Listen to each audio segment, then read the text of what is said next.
Welcome to the EST Hangout. This is the EST Hangout, and today's guests are...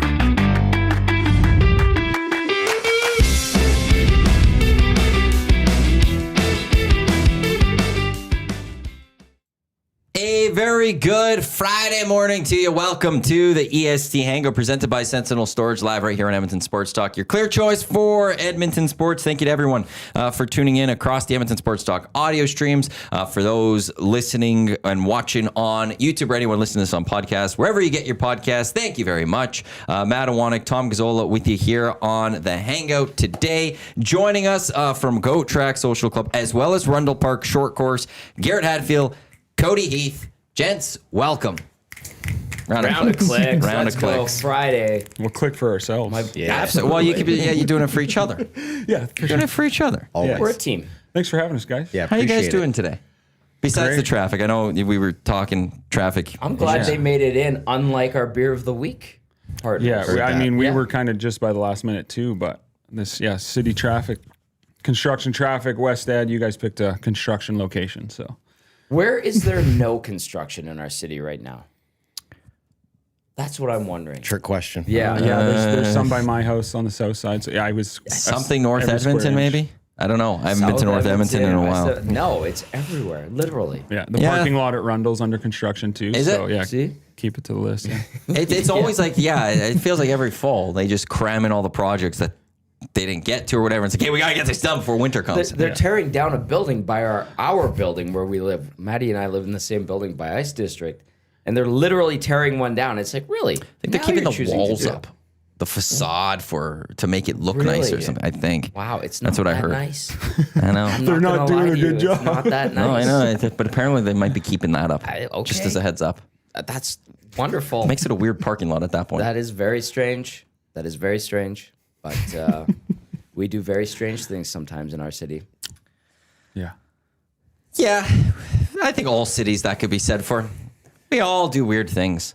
The smart people don't figure things out. Common sense isn't so common, right? Is that not the Well thing? said. That's the Yeah, thing. well said. Yeah. Lots to get to on the show today. I got Elks tickets to give away on the show today. We've got Labor Day coming up tomorrow, or the rematch coming up tomorrow, I should say. NFL kicked off yesterday, continues today out in Brazil. Canada Soccer is playing today. They're taking on Romania. You can watch them on TSN at noon. So sorry to Oil Stream. I could hear you guys. My TV will be on the Canada Soccer game. breaking my I heart. apologize. Yeah. I know I am. Good team I know I am. We're in the rankings of importance. So Yeah, what number? Because you well, just we're started that. going 20 to 16 today. Yeah. Yeah. My boy, Do you remember your Mark's gonna 5? Be in there. I have the list right here. I'm not going to give it away, but No, but have you said your previous 5? yeah, I'll pass that along right now. Actually, thank you for asking. Then we can 25, tease. Max Jones. 24, David Tomasek. 23, Curtis Lazar. 22, Noah Philp. 21, Ty Emberson. And now we move into 20 through to 16 get into as we the work our roster. way up Yes. the rankings of importance for the Edmonton Oilers. Okay, let's get into the two gentlemen, though, that are here. We got Garrett, we got Cody. Let's start with Go Track Social Club. What is it? Yeah. For what those is that it? don't know, you guys got the merch on. You both have the hat. You've got the sweater. Yeah, I got Do you have I a got the jacket. It's just too cold this morning for me. Sorry. Fair enough. Did you guys see Joaquin wearing extra medium the other day? Yeah, I saw a little. Yeah, it looked good. We do have bigger sizes. He could have traded have it. bigger no, if he he needed doesn't. to. No, that was just right for him. Did you see that one? Yeah, he likes that. He likes the look of all of that. Euro He's fit. flexing Yeah, his Euro triceps. fit, we call that, yeah. He loves the Euro fit. Troy's got his Tour. Goat Track hat on. Yeah, Yes. yeah. He And I looks don't think super he knew handsome. that you guys were coming in. No, he said he won it at the golf tournament. He saw it on the table we were sponsoring. He's like, "Oh, I like that hat," and then just happened to get the draw and won the hat he liked, which never happens. So it's cool when it does. And that was all legit, straight up. Yeah, I came up to him and he's just like, "Oh, it's the one I wanted." I was like, "Oh, okay, well, here you go." Perfect. Worked out. There was no rigging of that one. Of that one in particular. Other ones maybe. The jury's still out. Yeah, Goat Track. I mean, in kind of a quick nutshell, in 2020 we started the brand that just kind of a way of making golf clothes that didn't look like golf clothes was kind of the thought behind the clothing side of things. Bigger for us was more of just trying to get people to play golf. This was, late 2019 was when everything was thought of. March 1st, 2020 was our like original drop. And then obviously COVID shut everything down like 14 days later. So we started growing on the social club aspect of everything. So we started contacting golf courses and getting group bookings. And then being that Cody and I are both PGA of Canada professionals, we have these contacts and friendships with these people. So our first year in operation, when it was impossible to get a tee time, we were able to get like 6 to 12 tee times. And then we would sell them off our website for, essentially the same green fee that you would have been paying, but we were able to give first tee gifts. And then if you two came as buddies, you'd get paired up with another 2 buddies just to try and help people meet new golf friends. And I know for sure we've made a ton of connections where, guys moved from Vancouver, didn't know anyone, and now has, a ton of golf friends. That was kind of how it all started, was like the social aspect and more everyday clothing. Would you like to add anything to that, Cody? No, I think you're doing it. This is the pitch that Garrett loves to give when we go to I don't know if I love giving it. I have to give it. Forced to give it 100%. We've been working on it. No, Go Track for us has always just been just an expression of what we love to do. Garrett's a creative guy. I love taking photos is how we kind of started working into it. And it's kind of, we still don't know everything, learning every day. But when we started, we had no idea of how to build a website or product photography and write-ups and SEO and everything associated with the back end of just putting a sweater up for sale. So it's been super interesting to build a community around what we do. And along with then Rundle Park helps us, I wouldn't necessarily say fast track that, but allows us to get our message across to a lot of people. Is main talk, there's close to 40,000 people that come through the doors at Rundle Park now, which is super cool to see. Not only Go Track in our shop, but then the other things that we try and carry off brand. But Go Track has built, what are we now, 5 years? Yeah, this is our 6th year operating. And yeah, the community and friendships built behind that. And it's just one of those things that you see someone wearing a Go Track hat. It's so cliche. Oh, you made a friend for life, but it's a super easy in on a super noticeable kind of ripped off logo that people enjoy. I like the like getting people to meet each other, the social aspect, because like sometimes say you just want to golf on your own and you get stuck with a twosome or a threesome and you're like, it's awkward. Everyone's generally courteous, but like bringing people together, getting them, maybe they become actual friends and golf partners. Like I like that element and concept. I think that's actually really neat. Our first year, it was like our 2nd or 3rd social. We went to the Broadmoor at Sherwood Park and we paired up a guy I was good friends with and another guy I was good friends with who didn't know each other. 2 weeks later, Buddy was helping Buddy move. When no one could help him. It was just like one of those days, and he was stressed about it. And this guy he just met as a friend texted him, and he showed up the next morning with beers and breakfast and helped him move for 8 hours straight. Met him 2 weeks earlier. So, golf's one of those things you spend 4 hours with someone. So if you have anything in common, you're going to find that over the next 4 hours. And I've been paired with so many different people that I don't know, and I very rarely would come off the golf course and be like, that wasn't fun. That person wasn't fun to play with, where most people are so focused on themselves and trying not to be bad that they don't care what you're doing, even if you're bad. The one thing we always say is just, if you're going to suck, don't suck fast. Or don't suck slow. Yes. Be fast. You have to play fast. You have to play fast. Yeah.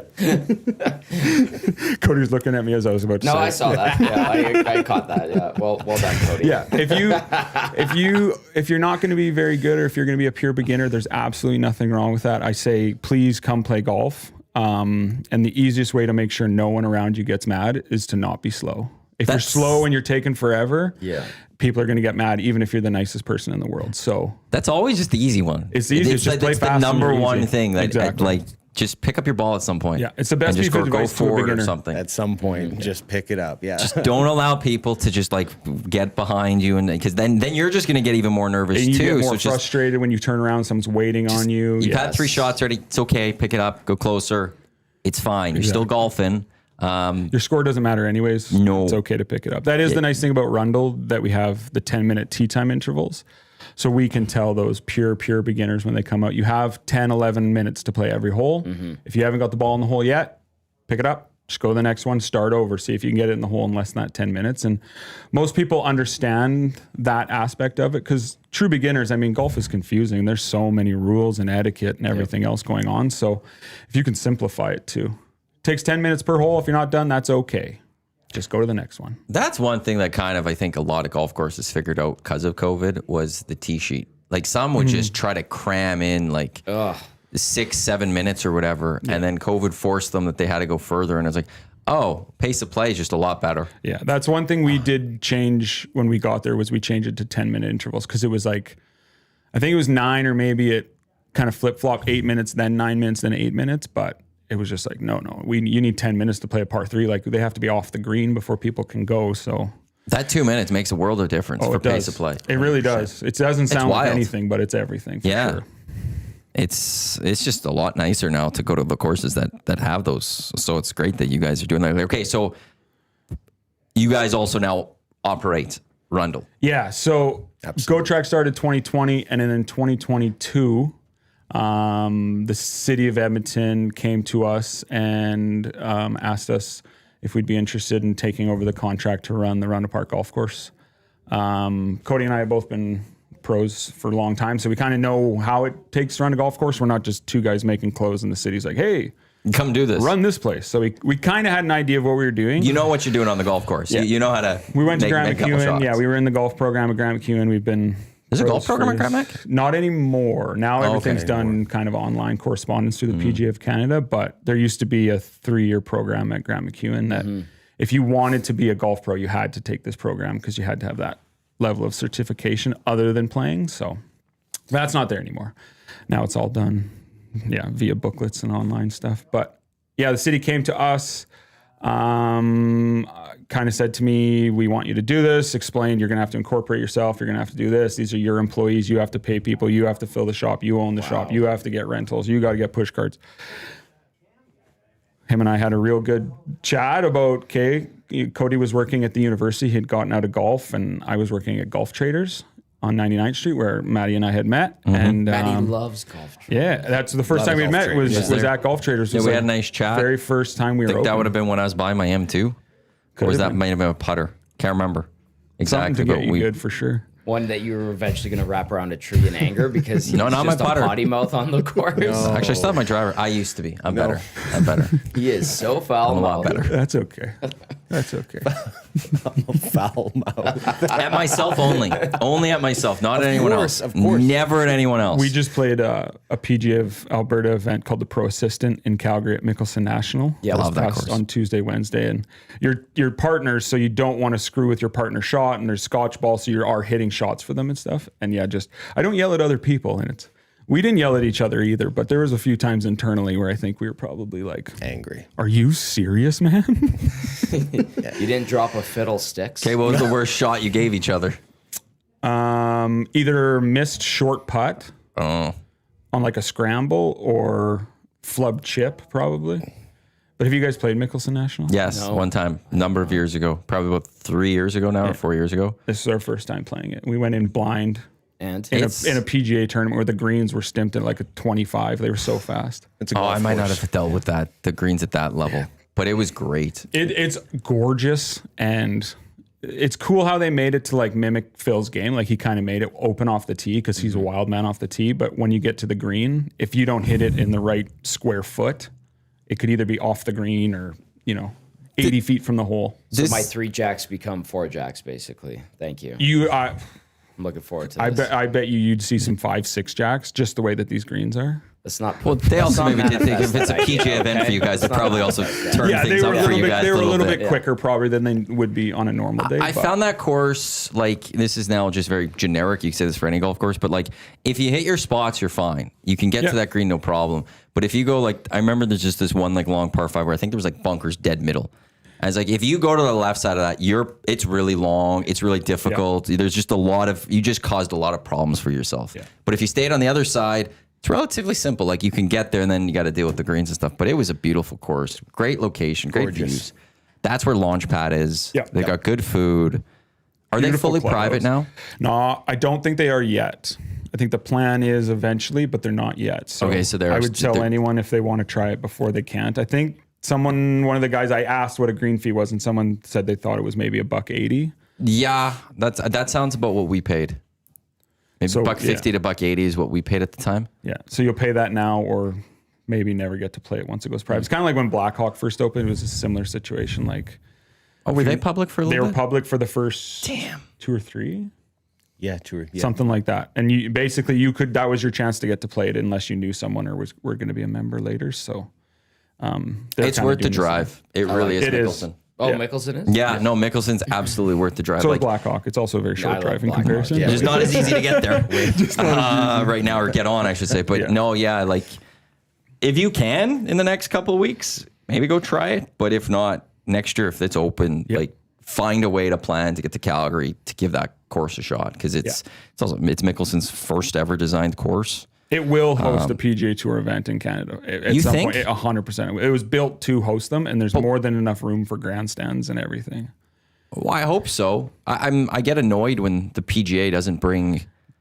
Doesn't go west of They Ontario. don't go to West. Yeah, it's been a while since they went to Vancouver. Yeah, Shaughnessy years and years ago. Yeah. I wonder if they would still go if it's Mickelson's name on it. That's a good point. That's a good point. Yeah. That's a really good point. I always envisioned that part of it though would also maybe the Champions Tour, move it from Yeah, Canyon because the Meadows Champions, for two. they're already in Calgary. They might as well just. And I thought, well, maybe Mickelson would go play it, but now all of a sudden with everything that's happened with Live and stuff like that, it's like, oh, that kind of's gone away. But that would have been a way for live it. event there. Easily. Rocky And they Blast. have kind of a raucous party atmosphere at that golf course. Like it's a young feeling private club, if you will. It doesn't feel like old money. Not as stuffy. Not as stuffy. Like my shirt was not tucked in at any point and no one said a word. And usually at private clubs, I would never even imagine to do that. I Like, find that so off-putting. Like, we have a few courses around here where it's old Edmonton money or established families, and you walk into the clubhouse, and if you have your hat on or you're a little bit unkempt with your shirt untucked, people are staring at you. It's like, relax. This is just golf. This is a golf club. I know you pay thousands and thousands of dollars to be a part of this exclusive membership, but just relax. It's going to be okay. yeah. That was one of the things, and circling back to Goat Track, which I wouldn't say shook the culture of it, but wearing a hoodie at a golf course. We were one of the, not first, we just had a hoodie and we just wore it at a golf course. It wasn't a piece designed obviously for it. And it was, whoa, that's wild. Now you definitely see it all the way through after 5 years. It is golf fashion. Yes. So I agree with you in a certain sense, but then there's also those that are just so traditional. Six pleats on their pants. It's super Ultra crisp, extra starch. Absolutely. Yeah, absolutely. And there is a nice side to that game, I guess. Sure. That's obviously respect and everything, but Yeah. 100%. I remember going to one place and my shirt, my back of my shirt was untucked, and someone came up to me and said, "Tuck your shirt in." And I said, "Thanks so much." No, seriously, tuck your shirt in.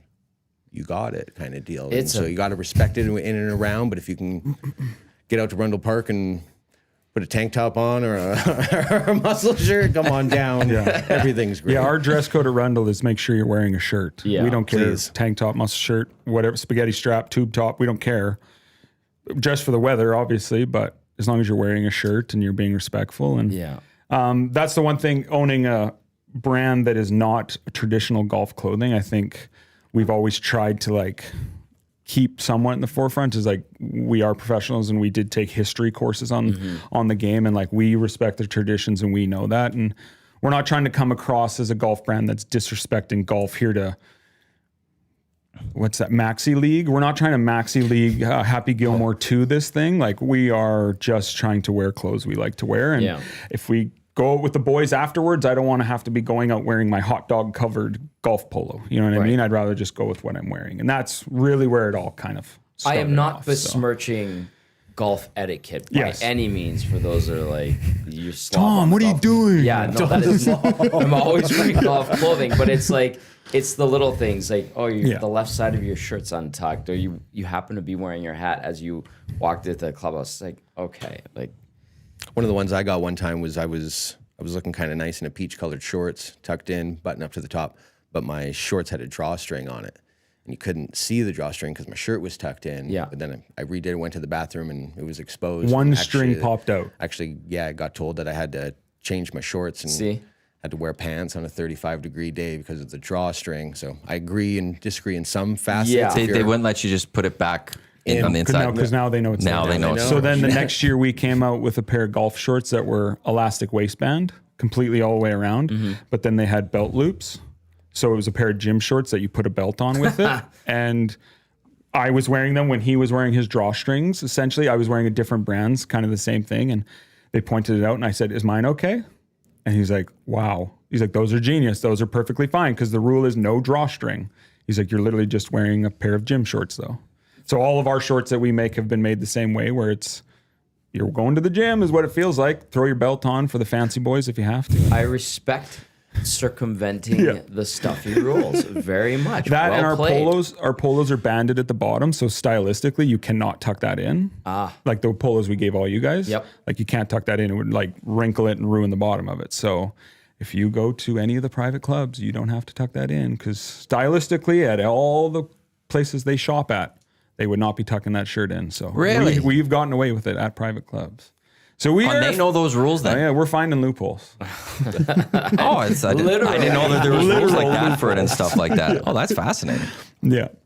Good to Oh know. my God, I love that. Oilton texting in 780-218-9999 Paris Jewelers inbox. Another great course with the drive is at the Basco or Glen Eagles, and what a gorgeous morning to play a round of golf. Boys? That's from Oilton. Today would have been a good morning. Nice and cool. Yeah, nice and cool. This is one of morning to those golf. nice ones. Fall golf is like when I think most golf pros play the most because it's like everything's winding down for us. So like we just played this tournament and I'll play more now until the end of the year than I have until now. I love fall golf. Yeah. The courses generally do get a little quieter at times, which is like, well, wish you guys should missing out, because it's great. It's the leaves. That's the only issue. Looking for your ball sometimes when the leaves start falling as you get into like October.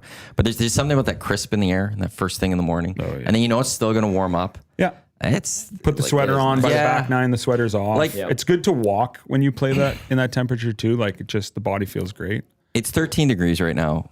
It was like 10 not too long ago.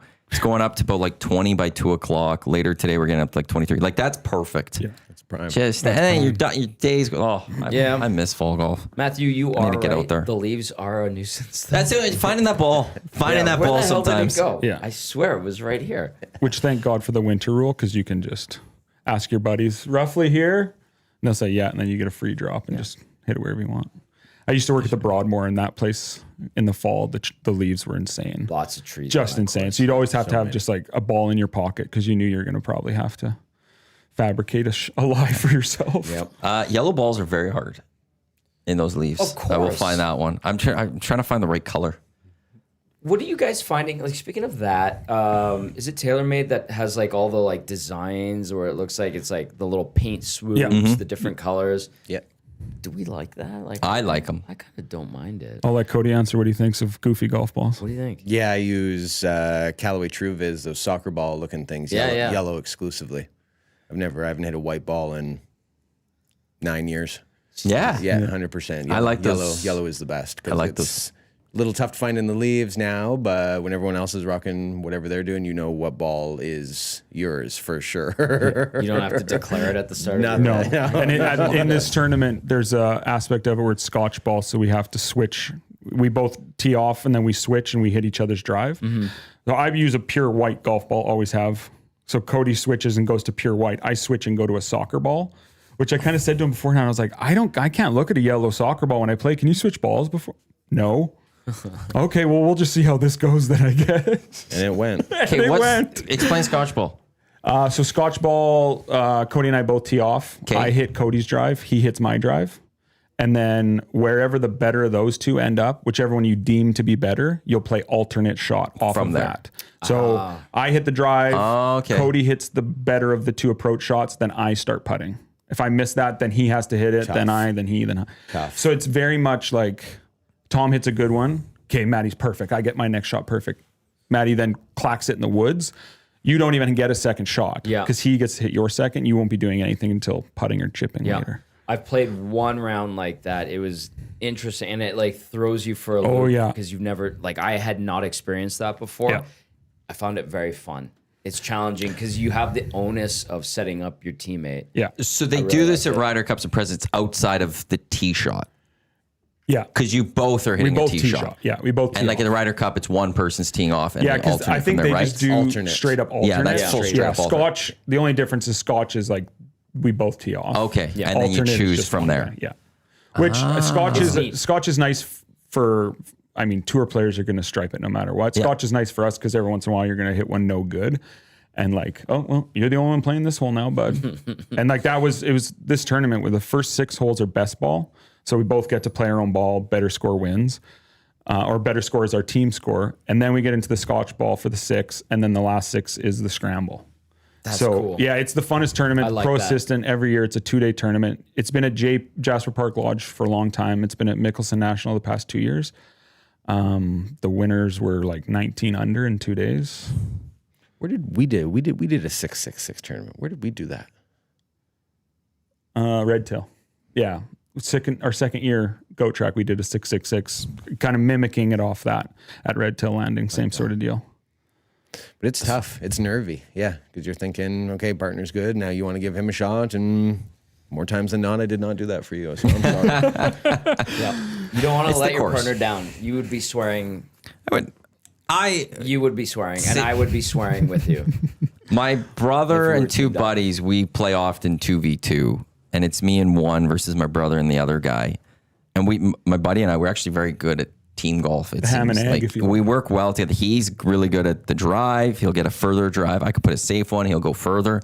So I get a nice one, just put it out there. Yeah. He then could just go for it, puts it usually out there. Then he's a little better on the approach. I've got the putting down. Because he has struggled more putting at the past, and we just work well off each other. But I don't know if we'd work well on the Scotch ball type thing. It's fun. I think you would like It'll it. test your relationship and friendships for sure. Garrett's right.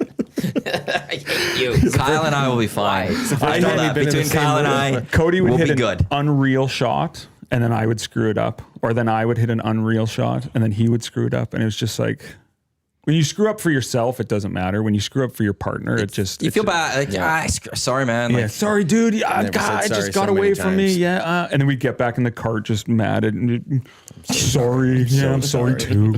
Still bros? Yeah, Yeah, sorry. 18 holes. I'm sorry. Sorry, man. That's not true. We made some birdies and an eagle. you got an eagle. Yeah, we drove a par 4. They have, there's a few shorter par 4s out there. There was one they had it playing, the pin was near the front. It was only like 280. And I have a 7 wood I really like to hit, and I hit it just to the front of the green. I missed the first putt in the scramble side, and then Cody made it from 35 feet or whatever it was. KO'd up. You hit a 7-wood 280 or so. Yeah. That's He it? once hit a 7-wood, 331 yards. Jeez. Downhill?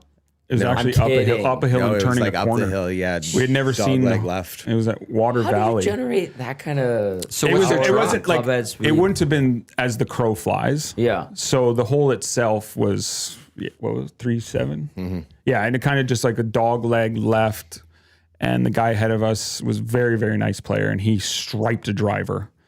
And he's like, I think that's the line. And none of us had ever played. It was called Water Valley near Calgary. Beautiful golf course if anyone has the chance. And it's also seemingly pretty cheap too. And gorgeous. Like, it's amazing.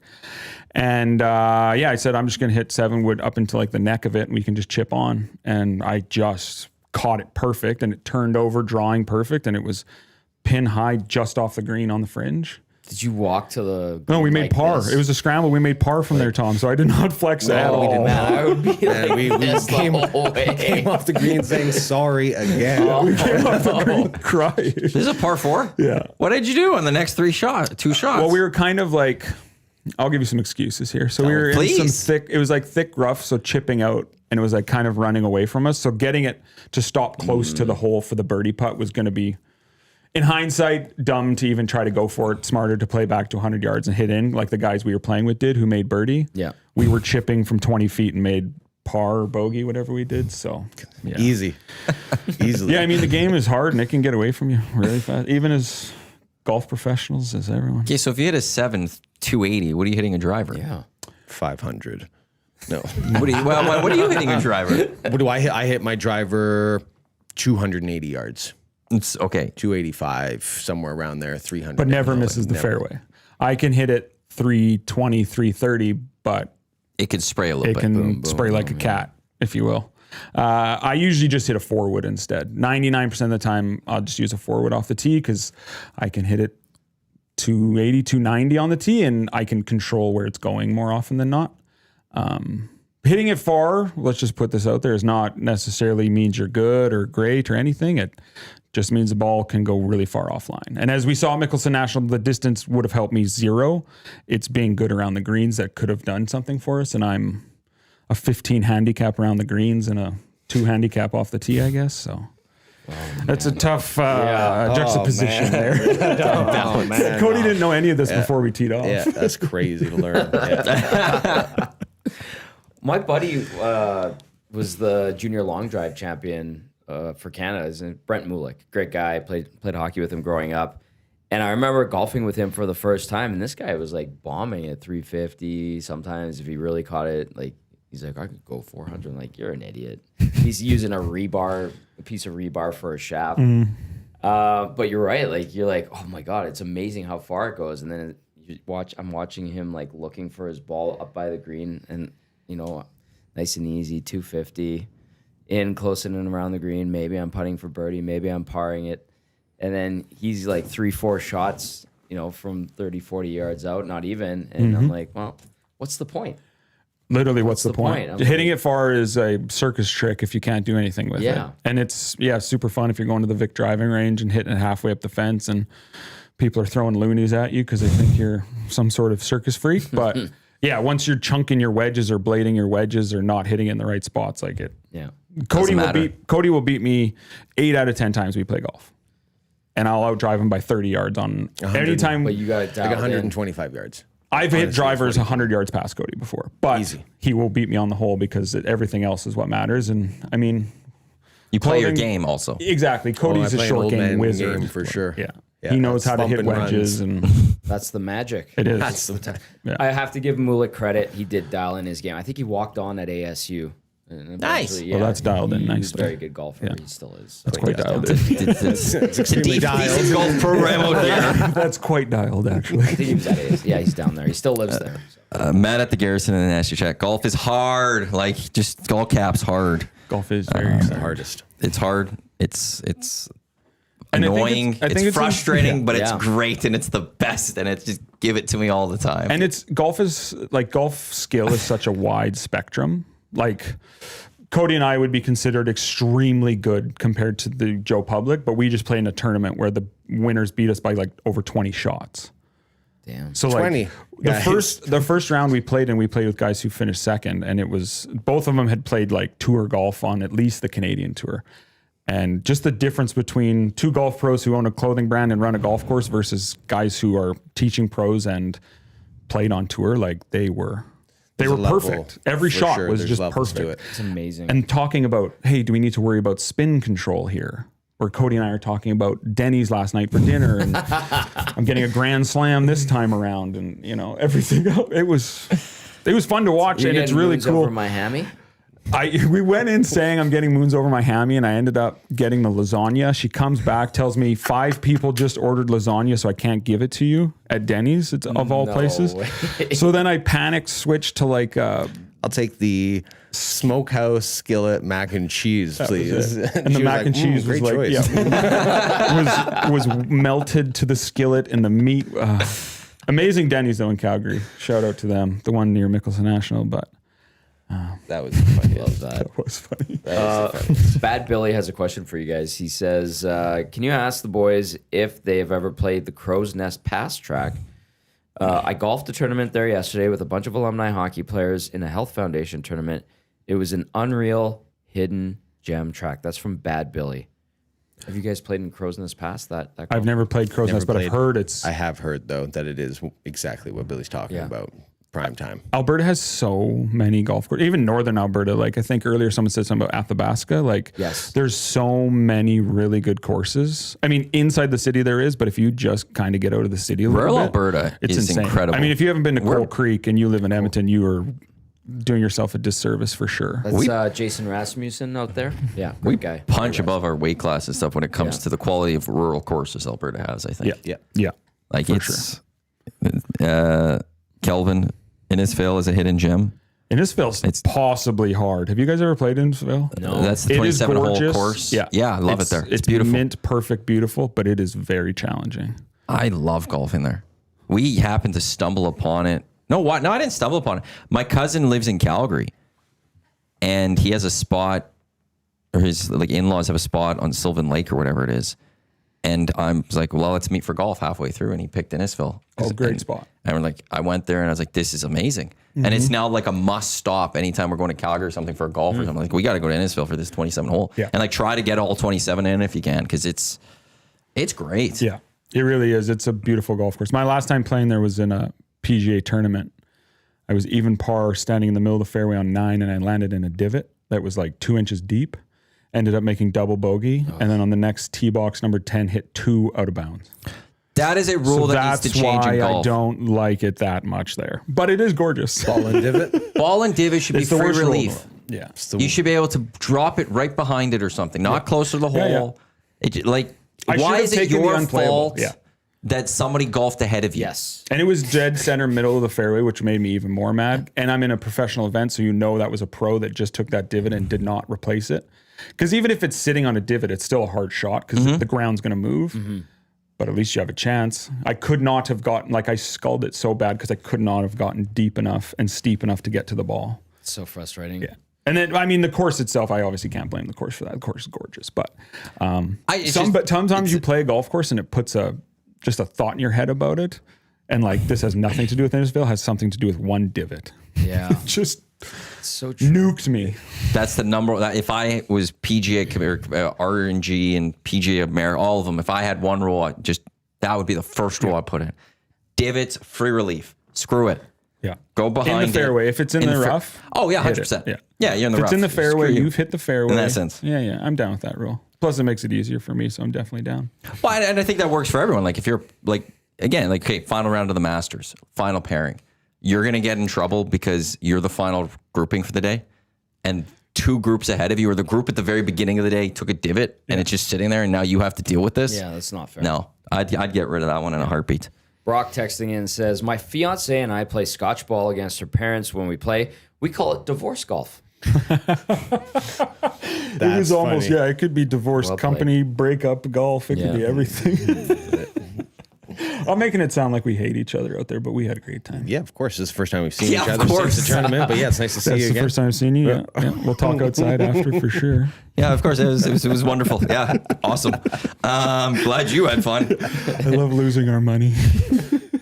Back to Rundle, because we actually kind of sidetracked what we were talking about. Yes. Yeah, we're really How's good it at that. been, Rundle Park, the short course? How's it been actually running it then? How's the experience been for 2 guys that never ran a golf course? It's awesome. Yeah. Yeah, it's great. It's you see just so many different people that come through the door at Rundle Park, and it's one of those where if you were to go to the ranch, you would typically see a whole bunch of just golfers. Where we see golfers, we see people that don't want to play golf, that want to just watch golf. We see people that have no idea how to play the golf, that want to learn how to play the golf. It's just a huge spectrum of people, as well as then with what we've done and everyone else sort of cares. And so G would maybe speak on it, but we've got a really good super Rylan who used to work at Pritis, who takes a lot of pride in the place because now there's so many people coming in. I don't know what the actual numbers were before pre-COVID. I think they wanted to sell Rundle Park. There was talks sale. of it being either sold or just turned into a park, because it used to be a dump, so you can't really build anything on it. Yeah. That was pre-COVID. COVID, they were shut down in 2020. 2021, I think they did 25,000 rounds, which would have been the most in the history of Rundle Park. Our first year, we did 33,000 rounds, and this year we're slated for 40,000 rounds, which is the same as Riverside, Vic. Most public golf courses were right alongside them. And like Cody said, it's the coolest because we get non-golfers and people's first ever time coming to a golf course is Rundle Park. And we've had lots of people pay and then stand there for a second and go, Okay, now what? And it's, well, do you have clubs? No. Do you have balls? No. Do you know anything about the game of golf? Not really, no. Okay. And we've always been able to make it work. Sometimes it's, hey, there's a single looking to get on. You're going to go play with these two, it was our first year. Those Norwegians. Those Ukrainian kids. Or were they Norwegian? Yeah, unbelievable. Like the two best dressed young 20-year-olds, this boy or this man and his girlfriend. And they came in and exactly what I described. They paid online, everything. Okay, now what? Oh no. You guys have, and they have no clue. They don't know that you play a hole, then go to the next hole. They thought you just rented that one hole for the day.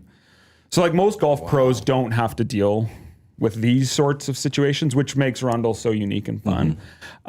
There was a guy looking to get out as a single. He came in and I said, hey, listen, I'm going to do you a favor. I'm going to take care of your golf today, but you're going to kind of act as a chauffeur for these two young kids and kind of show them the ropes. And he went out with them. They took 2 hours to play 9 holes. They had the best time of their lives. It was amazing. That guy went on to play the back 9 by himself. Those two young kids were done playing. But we get some crazy, unique situations that 99% of golf courses would probably never have to deal with.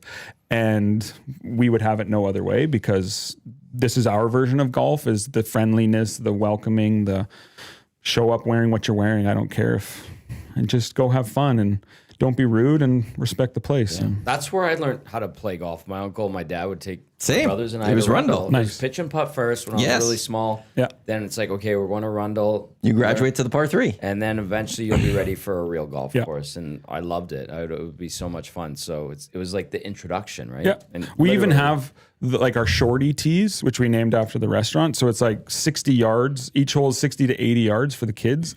So if you're a true beginner, we just tell parents, take your kids up to the forward tees. Once they're hitting it over the green or they seem like they kind of figured it out, back them up to the whites, and now they can kind of play where you guys are. And it keeps things.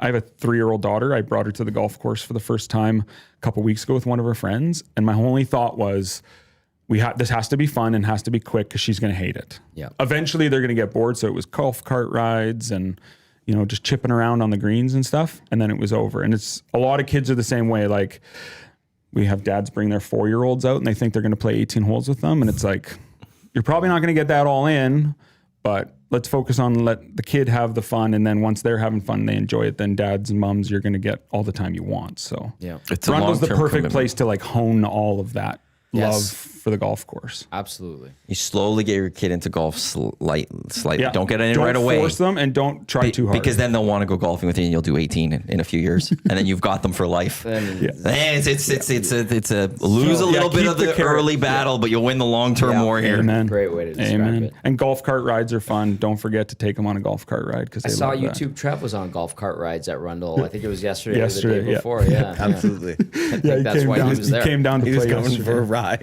Yeah. What golf? But yeah, Rundle Park is it's a beautiful setting. There's other places for sure. It's a huge park with everything associated with it.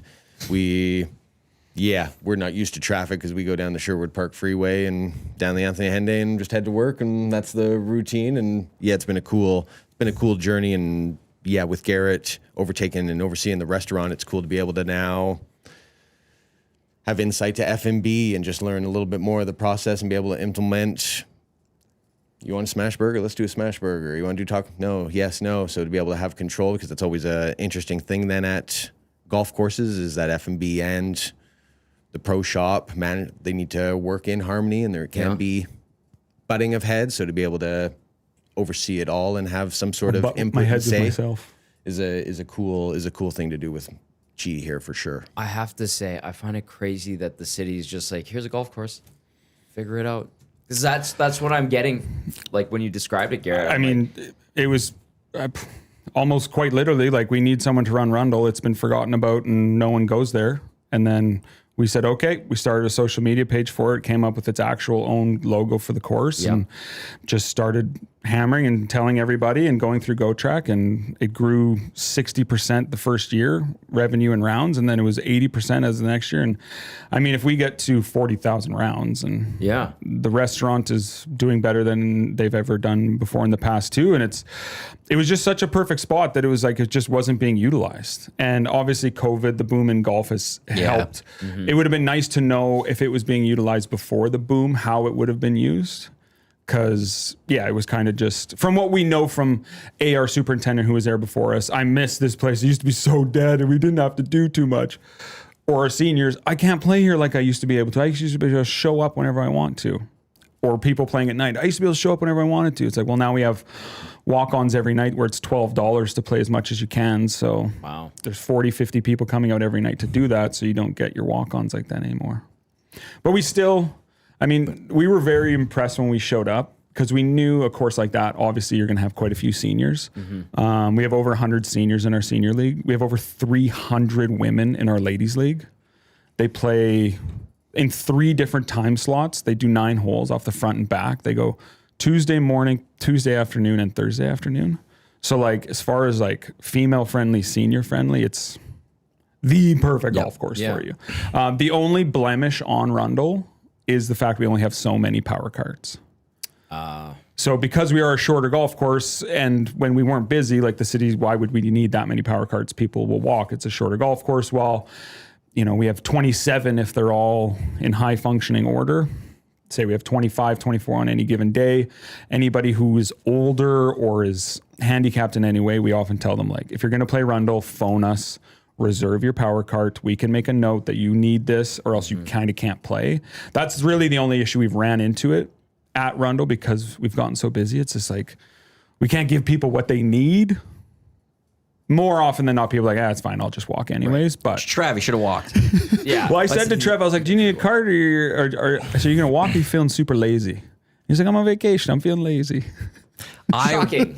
A number of years ago, I said it yesterday, I think. I went with some buddies and they wanted to take the power car. I'm like, why? This is a walkable course. We're young. Let's go. Why are we driving this one for us? Like, we're 20-some-year-olds. What are we doing here? That makes me happy knowing that there's limited those, that I was right on that one. Yeah. We're 20-some-year-old able-bodied males. Let's go. Let's walk. I have a question because Cody was talking about like the restaurant working in conjunction with the pro shop and you need to have harmony and seniors, kids, all that stuff. Do you guys find like a lot of date nights happen at Rundle? We get tons because it's a lot of guys getting their girlfriends into the game. Yes. So we get so many. You can tell it's like little couples coming out to go play all the time. Yeah. And it's honestly, it's like all throughout the day. It's not even like nighttime sort of stuff, but it's from the start to the end. It's a great guys bringing their girlfriends out. Great place to get going in terms of golf. Again, like as a kid, that's where I went. But you're seeing more women, like ladies' night. We were talking about Corey yesterday on the show, I think, a little bit.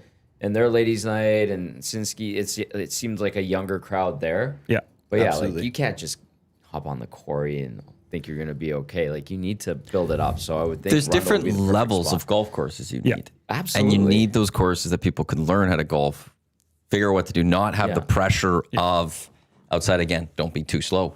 But the pressure of everyone else around them, the stuffiness of all of that. Yeah. You need those places for people. If we want golf as golfers to keep growing, you need to make it welcoming in some spots. Yes. The city has it actually has a really nice setup with all 3 courses because it's kind of like a perfect graduation. If you were to start golfing at Rundle Park and then eventually you would move to Victoria and then eventually you would move to Riverside, where your Riverside just being more narrow off the tee automatically makes it way harder, right? Because you got to be able to hit it straight, where Vic and us, pretty open. You can find the ball anywhere. You can make a shot anywhere. You land on the other fairway. Exactly. You could still make a shot. And that's not to say Riverside's a super hard golf course and people should avoid it. I think it's just the expectation of like, okay, Riverside, I got to be a little bit more straight off the tee. Victoria, I can spray it a little bit more. And Rundle, just hit it the length that you need to and you're going to be able to find it. And we have no water anywhere on any city courses. So it's like, it's kind of tough to lose a ball. Not impossible, but tough. I found ways to lose many balls, Garrett. Super, actually, it's easy. Yeah, it's actually really. It's actually stupid easy. I find Vic is one. You shouldn't be losing a golf course on Vic too much. No, Vicky should be okay. And then Riverside for sure. though, You yes. can lose a lot. Riverside, Yeah. That one you could start losing them. Fergie's, Yeah, you're right. Fergie's prostate texts in and says the seniors rates are excellent. Do you have a defibrillator on site? Asking for a friend. We do, right? About 10 feet inside the main doors. There you go, Fergie. You'll be okay. We'll defibrillate you if need be. And then have a glass of red ready to go. Yeah, I think we got house wine red. options Yeah, upstairs absolutely. too. Yeah. Use Lots the of Sea wine Change beer. We have our own beer on tap too. So. Excellent. Your own beer. Yeah, through Sea Change, we did. It's called the Foot Wedge Lager. We did. Left up you. Yeah, they took their Scully. They took his leg off and he's using it as a putter. So we did a run of beers and some merch in 2022 with Sea Change. And then now that we have the restaurant, they just made us our own tap handle and gave us a keg of it and said, have at her. Sweet. So yeah, the only place you can get Sea Change Foot Wedge Lager is at Rundle Park. Up the stairs. AKA Shorty's, yeah. I was supposed to say that's Shorty's for the Shorty's restaurant. at Rundle Park. It's been a while since I've been to Rundle. I need to get back out there. It's the coolest little building too. It's always nice being there. I took a golf course when I was a kid there. I was in a golf camp or something when I was Sick. really young and stuff. We'll get you in another one next year. We'll get the golf camps going. The EST golf camp, we should. Wow, that is a good idea. See who gets the best. I love this. I would vote still Tommy. I think you're the best golfer we have here. Guess we'll have to put that to the test. Thank you, Cody. No problem. Walk around the studios like this today. Well, there's also not like that many that golf No. here. You, There's only Trev. Dusty actually. And I'm taking Murray out of this. Murray Well, McCourt doesn't Murray, count. Murray's the best. Murray's Like, going to be the best. I gotta keep Murray out of this because that's not fair. Yeah, the Sorry, Merman's going Murray to win that. and It's Curtis the same- Stock are the best golfers Like, at EST. EST Classic, we have the hole-in-one insurances on things, and it's Yeah. like they all have to let everyone know we have one pro like that's going because he gets his own specific spot. Like I need to He's be different. dialed in to break 80, but yeah, those guys are good. Murray doesn't count. Yeah, those guys don't. But it'd be you, Dusty, myself, Reed. Reed when he wants to. He can Jake get, kind of goals, but he's not like a guy that's like going a lot. he's an athlete. Zach's trying to. I'm very disappointed in Zach for giving up on breaking 100. What do you mean he's given up on it? Wasn't he getting like- lessons from someone? He was golfing this past week. and Okay, I stuff. told him he needs to finish this. Like you can't just. I don't start think he's gonna and get Who up are his on lessons with? Cam Martins. Yeah, so he should already be breaking 70. Like Cam's the best in the business, so this is on Cam. Do you know Zach? I've met Zach a number of times at Rundle because he's played Rundle a few times. Yeah, he's gone in mornings. Yeah, a couple mornings. Yeah, I've seen him a Head few out there. times. But yeah, I think this is on Cam, guys. This is not on the young man here. I'll call Zach- Cam after. This is embarrassing for him. Quick story. Last year, Garrett and Cody, Zach bought a club thrifting, a driver for $4. He hit it once and it like ripped a hole in the face. No, he bought it with a dent in it. It had it? He came in, he bought it with the pre-dented. He dent. brings it in. He's like, "What do you think of this driver, Tommy?" And I'm like, "This is a piece of crap." I was only $4. That's literal I'm not garbage. kidding, Zach.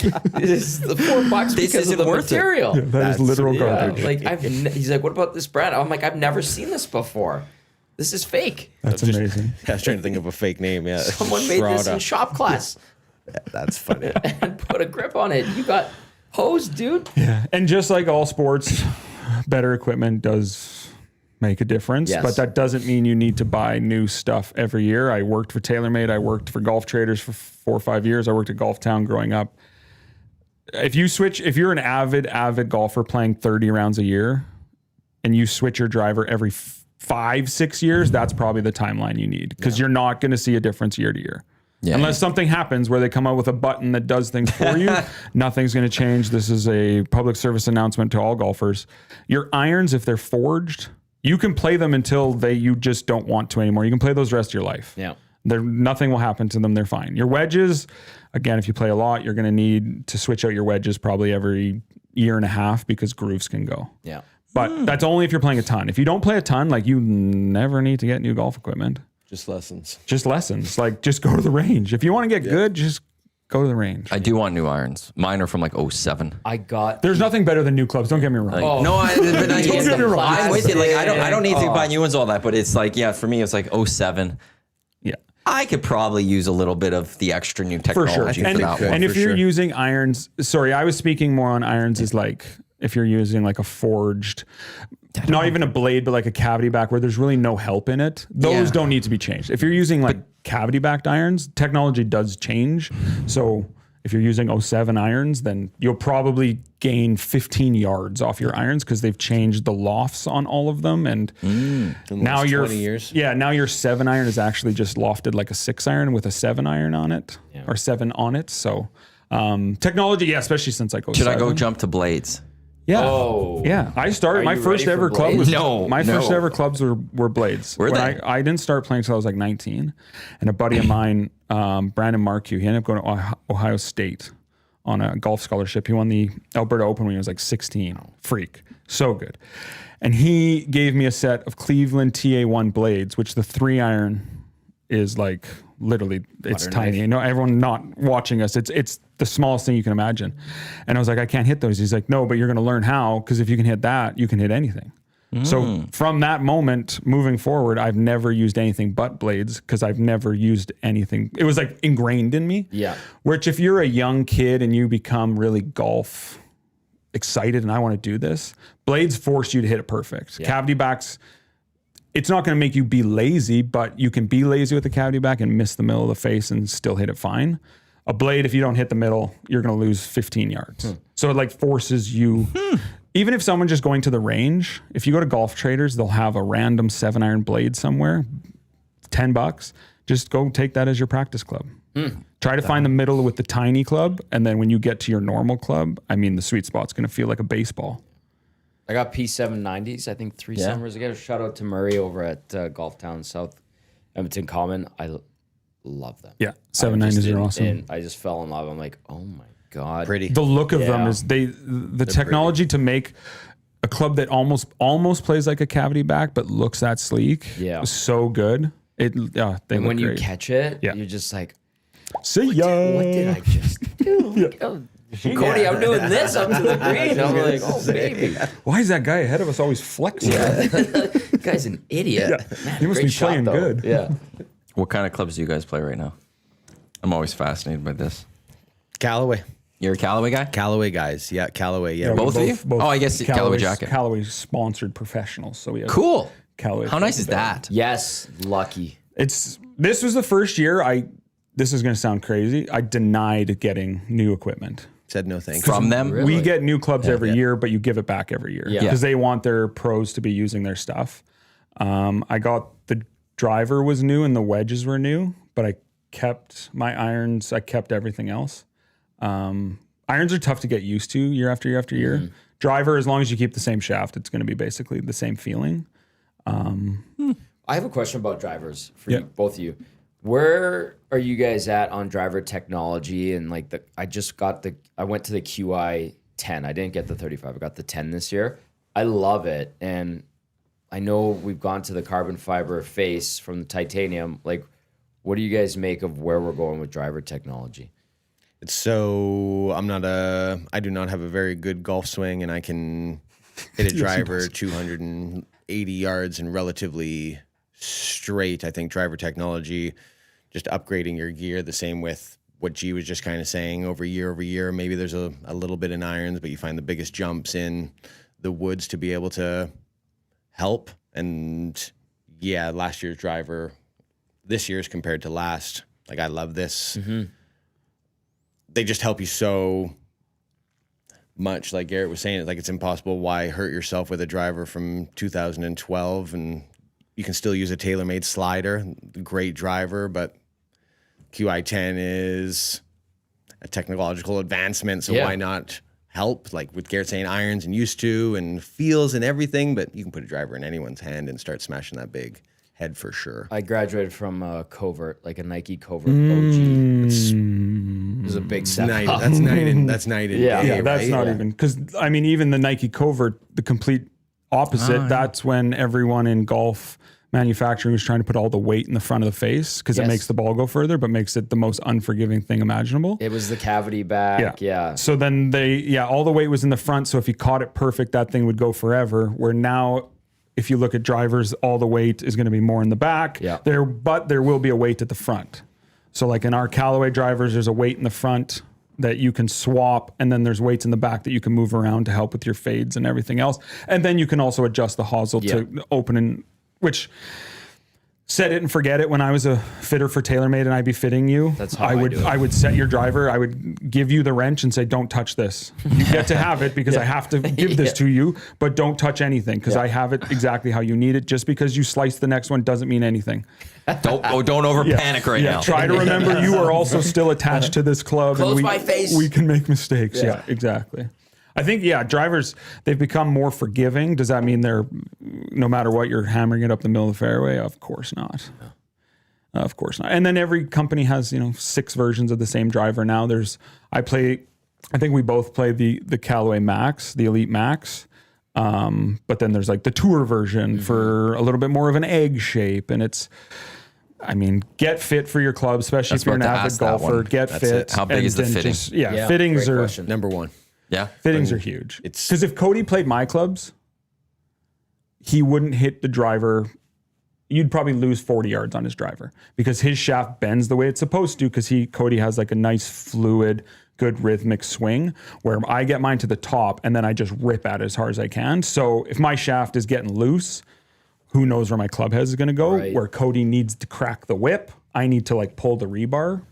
If we switch clubs, he has graphite shafts in his irons. I have 130 gram extra stiff shafts. So it's like we could not do that. And that would just be that we're both just Callaway golfers. It's the same technical club heads. So yes, please go get fit. Such a difference. Whether you're going to DeBoer's or you're going to Golf Traders or at any golf course that does fittings, because most courses have fitting clubs as well.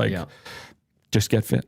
It's going to help. At the end of the day, it's definitely going to help you. I did it with my driver this year for the first time because I can't remember how I got that covert. And I'm like, I'm just going to get this driver and just hit it, never go get fit. I got fit. Shout out again to Murray B over at Golf Town, Southampton Common.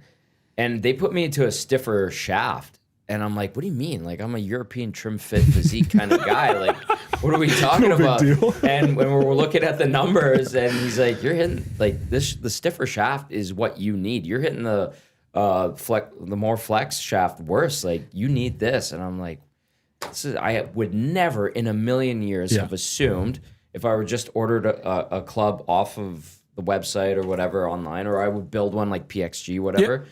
I'd be like, just get regular shaft, normal face, whatever. And shout out to Ryan and Murray at Golf Town. And they're like, no, you need this stiffer shaft. You hit this better because of your swing and whatever. Yeah. And I was like, no. Yeah, a lot of it will come down to like swing path and how much spin you're putting on the ball. Yeah. I remember doing fittings with people where their driver would be an extra stiff, but everything else would be a stiff, or it could be a stiff and extra stiff in the irons because it all depends on, if you're spinning a regular, you're losing 15, 20 yards. But if I put a stiff shaft in, it eliminates a lot of that backspin on the ball. And now it flattens the trajectory of the ball out and it just hits the ground running forwards rather than hits the ground with some sort of backspin on it. So it's actually a really cool job. I did it for 3 years fitting people and it's like a fun puzzle. And everyone's different. Yeah. I mean, I fit like a 75-year-old lady who, very clearly she was just going to need graphite ladies flex throughout the bag. But the process was an hour and a half long fitting. So I had to spend an hour and a half with her. And every club basically went the same distance. And then the next person his name's Bryn Perry. He's one of the best Canadian professionals in the country. And he hit a post at the end of the range with his driver 5 times in a row. So everything's a puzzle, but there is something made for everyone, and it doesn't matter. I mean, we're Callaway professionals. We love Callaway. We think everything they make is amazing. We both have the Happy Gilmore 2 putters too. No big deal. But like TaylorMade makes amazing stuff. Titleist makes Cobra. Everybody makes good stuff. But if you can go to one of these places where you can try other people's things, see what looks good to you, and then let the fitter decide on your shafts, because that's really what they're doing, is just deciding what shaft you should use. Such a game changer. Yeah. And even grip is a huge... I went to a mid-size grip 2 years ago for the first time ever, and I was like, I can never do that. It feels too big. And it took about a month to get used to, and now I could never go back. Wow. Because then you're still fitting on like shaft length. Yeah. And then you're still fitting on lie as well as, so shaft is one thing. Then does it have to be 3/4 cut down in order to, there's so many things in order to get fit rather than just heading and grabbing some P790s off the shelf or whatnot. If you take the time of, myself included, like I'm 2 up. I didn't know I was 2 up until 2 years ago, until I got fit for the first time as a pro in 15 years. I've just been using stock standard. Nope, got to go 2 up, never hit the ball better. Haven't done anything different, but just way more consistency. That's what everyone's looking for sure, of just knowing exactly what's happening. And that relates back to then you don't need changing out everything. Oh, I'm hitting new irons. Maybe I'll get some new irons and I'll hit those better. Maybe not. Maybe you won't. Maybe you should take just a lesson. wasted a bunch of money. Yeah, kind of. To be the same. That's why we did our stuff. Jim at Callaway always wants us to have the freshest candy in our hands. If it was up to us, I would have hit last year's stuff just because now I'm starting to know it and understand it. But yeah, if you get something new in the bag, you should for sure get it checked out and get fit by your local professional. So true. Graphite irons. Graphite in my irons, absolutely. Absolutely. You've enjoyed that? Like, it's a good move? It's the best thing I've ever done for sure. I was pushed on it probably 5 years ago by a good friend, Bud Pat, nice golfer. Made the switch just because he was having some elbow pain and wanted to go from 130 down to a 105 graphite, see if he could get it whipping. And I just followed suit. Again, not fit for it.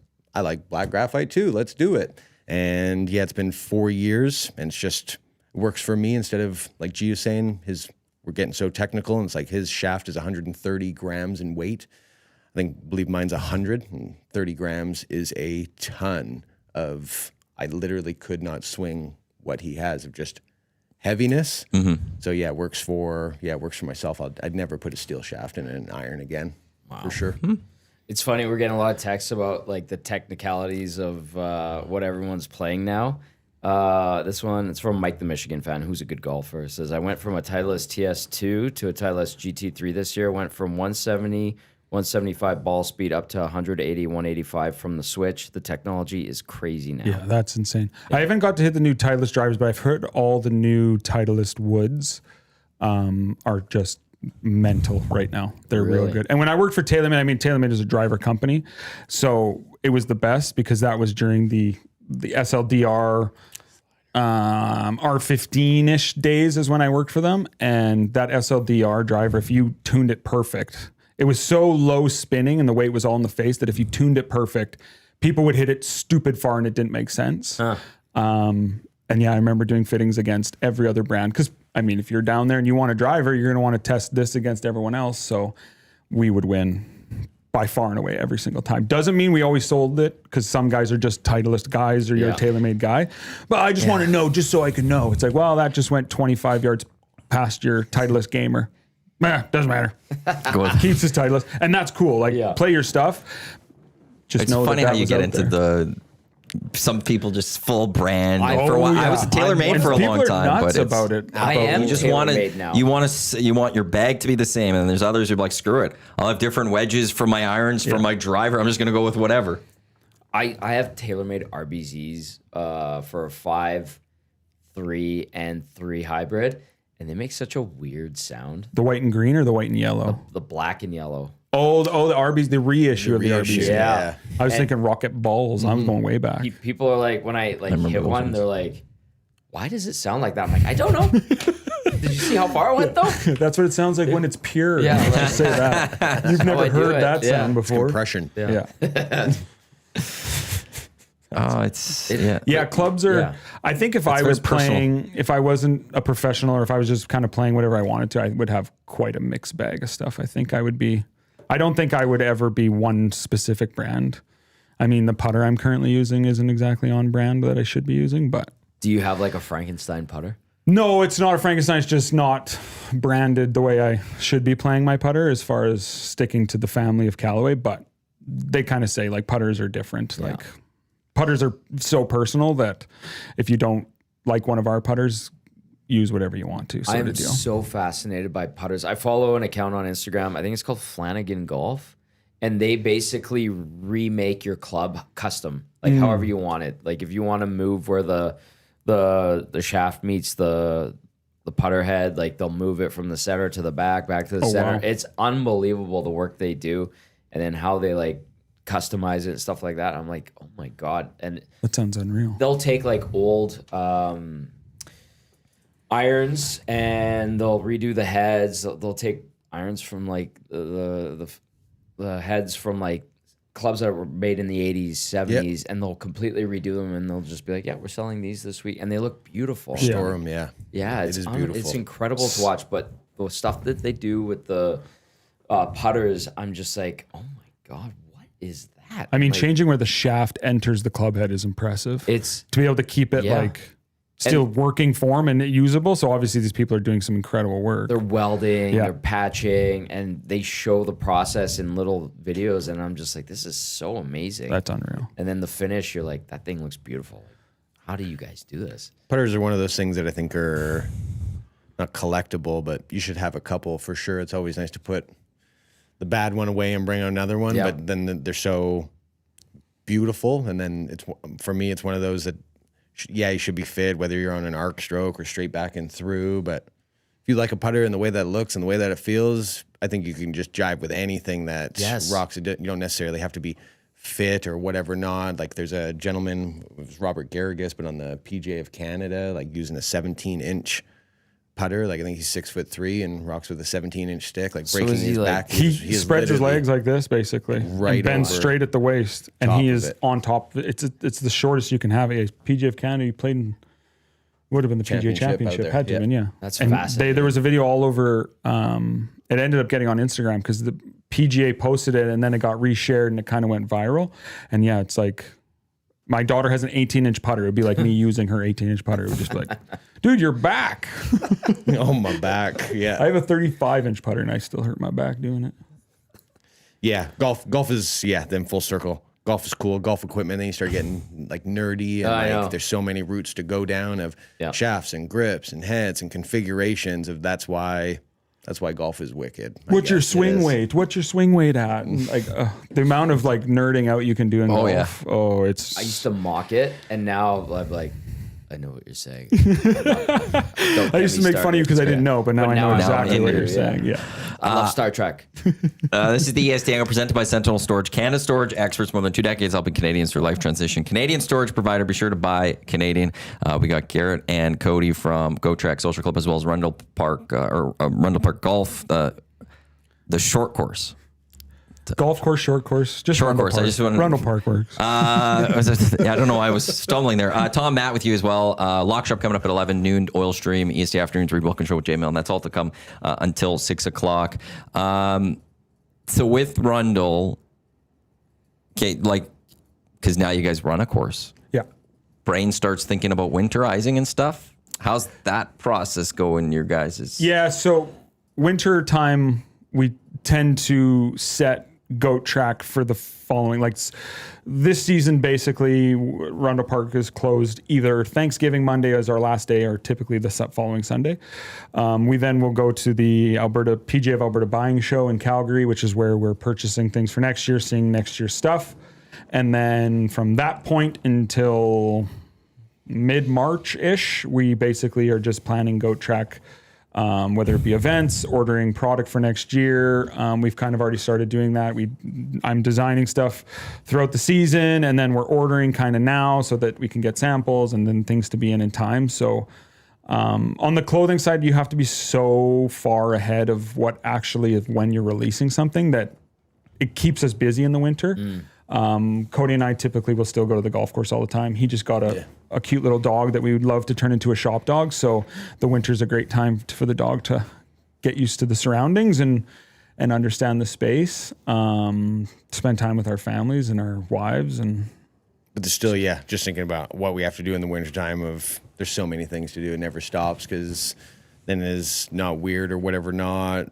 Got to have a fresh look for next year. Flip, merchandise, pictures, frames, whatever that promotional material or whatever we're going to do, and space, and just continue to make it ours, kind of. Like then to touch back to what you said, Tom, about, it sounds like the city just gave you a golf course, and here it is. And it's like, that's exactly what they did on only like the pro side kind of the cons for sure, a couple, but pro of, like I said, we're going into, this is year 3, next year, year 4. This is year 4. This is year 4. So then we're going into 5, so you lose count over time, but it's like, we still don't have everything ironed out the way that we want it to be set and forget of what the barn is. Yep. So always thinking of new things, and then with the overtaking of Shorty's upstairs, trying to turn that into not a golf-themed restaurant, but a golf-themed restaurant with our funny pictures and this and that, changing things up. Menu will have to go through a redo. There's so many things that every day is something. Of course, like you said, taking time, family, that's Christmas, but then January, February, and then as you guys know, April 1 is ready to rock, and people here are crazy. Golf it's one of the crazy. craziest markets. It's why Yes. CCT can have 146 bays of people rocking because people love golf here. I love it. I go. Great hangout with the boys. Yeah. Cody, I'm glad you brought that up. I was going to ask you, with this process of kind of making Rundle yours, like, where do you guys think you're at in terms of like getting it to your ideal course? That's a hard question. many and I things we wanna apologize. do. Yeah, with it. no, There's I so think many- that's a good question though, because I think since getting there, we turned it into a short course versus a par 3, which has allowed people to make pars and birdies Explain for the first that time. quickly Yeah. for those So that don't know. 4 of our holes are over 200 yards. One of them stretches to 245. And the greens at Rundle are absolutely diabolical. Like it's almost like it's like the comedy effect of Rundle is that the greens are out of control. You'll learn how to putt if you Exactly. can There's master those greens. there might be 5 flat greens, and then the rest are out of control. Some a little less than others. Our 14th green, there's an actual van parked underneath it. We're quite sure of it, the way that it's built. Like it's a full-blown mountain. So we changed those 4 holes. So our 3rd hole, our 5th hole, our 13th, and our 14th now count as par 4s. Nice. Of course, the hole itself did not change. We just changed it. It now counts as par 4. So by doing that, we were able to see a ton of people make their first par, their first birdie. One of our ladies in senior league made a 2, so she made an eagle, and she like went crazy. Like she thought it was the coolest thing in the world. So we did that. We've introduced our socials and everything we're doing there with just GoTrack involved. We put a hitting bay on the first tee, so people have a spot to actually warm up. So when you go to Riverside, you know how they have that hitting bay with a mat? Yep. We have one now too. That got put in last year. Just trying to keep growing things. The only thing with the course that I think would need really anything is the tee boxes, and that's only because we're so busy now, and Rundle was not built for 40,000 rounds a year. It was built for 20,000. So our tee boxes by this time of the year are getting beat up pretty good, where it's just a matter of we need to lengthen them and flatten them because, again, being on a dump, the ground is always kind of shifting underneath us. So once they get that. I was gonna say for those listening as well as yourselves, just out of curiosity, why then Rundle Park is in such a wild state? Because we've got tee boxes that aren't meant for the amount of people, and then just think of yourselves, everyone. There are approximately, I don't even know what the math is. Let's call it 100 tee times throughout the day. Let's call it 80. Doesn't matter. But there's 4 players, 18 holes. Each one of us is going to take a divot on every single tee box. Good point. So then you take a practice divot, you take a real divot, and then you take an angry divot. So 3, 12, and then it starts to stack up over like 280 players a day at 7 days a week. So like we need new tee boxes, because if we don't have or give them some break, it takes 21 days for seed to germinate in the ground in order for grass to sprout up. Yeah. And we don't have enough room for 21 days. So at 7 days, we're already in the same spot. So there's no grass developing.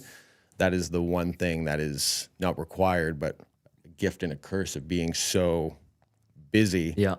Is we need a renovation of some sorts. So And we don't want to go to mats like at the pitch and putt, because then it just takes away from Yeah. It's not golf. the realness of the golf course. Because there's a lot of holes at Rundle, which I always find it so fun. Like on 3, it's such a it's goofy on your eyes because it looks like a full length par 4, but then you'll zap it and it's like 212. But just the way kind of the valley goes down and comes up, and there's a few of them that look like that. It's visually it's gorgeous. But yeah, there's just a few. Yeah, the tee boxes being really the only thing. If we had 1,000 carts, that'd be perfect. But Sure. we wanted a new parking lot. We got it. We need a new road. Don't know if you guys remember the Rundle Road. Yes. Test your suspension. Yes. Out there. And then the one thing that Garrett and I harp and chomp on for Rundle Park we would love it to have lights. That'd We be would cool. love it to be the light up first the golf back nine course in the especially. road to be under the lights, because there's a lot of people that would places are love to do that. doing it, but be there's a golf so course cool. in BC, Delta Golf Course. It doesn't mean nothing. You can book a tee time at 11:30 at night. Yeah. And that seems to be like, and they're the booked out for coolest 3 thing months for sure. for those tee times. It would be just exceptional, especially with the long summers we have here. Talking about fall ball, it's like you could almost get a taste of that at 11:30 when it's finally 20 degrees out and it's just prime time underneath the lights to be the first kind of in and around That would be awesome. kind of dealio. So That's the pipe dream we have for sure. if you could call 311 Yeah, and call 311 with the city. let them know. Lights are Rundle. We've got some piles here, but I really need some lights at Rundle Park right now, Yeah. and not at the short course. Yeah, so we get it there. Think about Garrett and Cody here. Think about us. I'm willing to go on every day if I need to. 311. We have a bunch of texts and questions that are coming for you guys. Should I get to those? Or Go for it. You want to hear anything? Okay, this one says, I love Rundle Park. Not a bad golfer, but I will still go instead of driving to the driving range. Great course. If I bring my girlfriend to Rundle, are we able to rent women's clubs? She's never golfed. Yes. Okay, so that's a yes. Easy. Cozy says, hey, fellas, not sure if you've talked about putting. What tips do you have to improve that aspect of your game? I know. Take a 2-putt and walk off the green. Tips for putting. For me, the only thing I think when I'm putting is I realistically look at it and say, do I have a chance of making this? No. Okay, well then try to figure roughly what your speed is and leave yourself in a 1 foot, 2 foot circle around the hole. Yeah. Like this year I have especially taken note, and I don't know why it took me almost 20 years of playing golf to do it, but hit all my putts past the hole has been my goal all year long. Not one putt did I want to die into the hole. Everything had to at least have the speed to go past it. Right. Minimum a foot. And I missed a ton of putts that would go past, say, 4 or 5 feet this year. I play men's league at Millwood, so I get to go at least once a week. And I made all, let's call them 94% of my comebackers. Because as it goes past, just keep paying attention. You're going to see it move, what it does, get on the other side of it, put it right back down the same line. That's a great tip. Go past the hole. Stop trying to die it into the hole. Go past the hole. That would be my best, because dying it into the hole, you're never going to make anything because it's never going to get there. Like, we'll be realistic. Guilty. I do it. I've left so many in the heart my entire life. It's what we do because you don't want to hit it too hard and go past. Well, a foot, 2 feet past, 3 feet past is better than 3 feet short because at least it had a chance. I never thought of seeing the line. That you see the line as it goes by, and then you could readjust as you're coming back. As long as you if you hit one past the hole, most people get mad. Oh, no, they're not watching. Just keep watching. Because it's going to show you exactly what it has to do on the way back. Cody, do you have it? That's a great. I love that. Like, I just learned something new. Maddie, we had. I've never thought of it that way, and that is brilliant. Do you have a tip? No, Garrett and I, we talk back and forth. That's definitely one that we both implemented. One for me then I guess would be to have a consistent setup. People then think when you're not making a putt, then you need to change something. I think you just need to have the basic principles down, have your eyes over top of your putt, somewhere in the middle of it, and just keep rocking and rolling. It would be taking a look at a putt, and if it breaks right to left and you think it's a cup, maybe take 2 cups, a little bit more than what you think, because generally that is what happens. You don't necessarily hit your line, and so any putt that's left short ain't going to go in, and any putt that's ever hit low is never going to go in. So we always want to be above the hole, as they say, the pro side, and past it. Then it might seem frustrating at first, but you will start testing yourself. You get frustrated when you leave it short, and then you generally miss that short putt coming back. But if you can gather some information, like Garrett said, that is breaking. Okay, trust your stroke. You might not make it still, but at least you have all that information. And practice.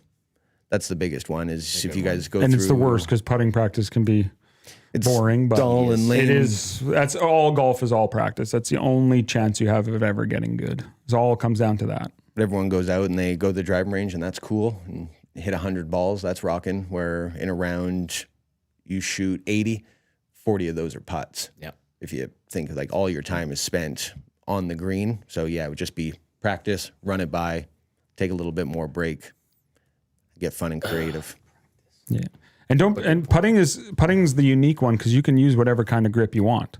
Yeah. Cody and I use both completely different golf grips, and neither one of them are considered normal putting grips. Mine's left hand low. Cody's got like kind of a left hand low claw I got one of those things. What do you? One of those claws. Yeah. Really? Yeah, so I hold it like normal. I'm right-handed, so that's normal. I'm going like that. Cody goes like that. So he like holds the shaft here. And like I've seen a few golfers do that. I watch his hands when he's putting, and his hands are so soft on the actual grip itself. So you can really when we were playing Mickelson National and the greens are stimping at a 50, you can really kind of get soft with it. So you're gently caressing the ball on impact. So yeah, that would be another tip then, unrelated, kind of related. Hit more putts off the toe. A lot of people then have downhill putts that off the center, line up. When you hit off the center, off the sweet spot of a putter, it's going to zoom along with your take putts, every putt that you guys, if you're listening yourselves, myself included, do it right off the toe. It kills a little bit of that action and just doesn't come off as hot and just gets the ball starting rather than popping off the face and you're wondering why it went 5 feet by and you tapped it so lightly. It's because it's right off the screws. That was me last week. Like, I'm like, so just a little barely bit off. touched it and it goes flying.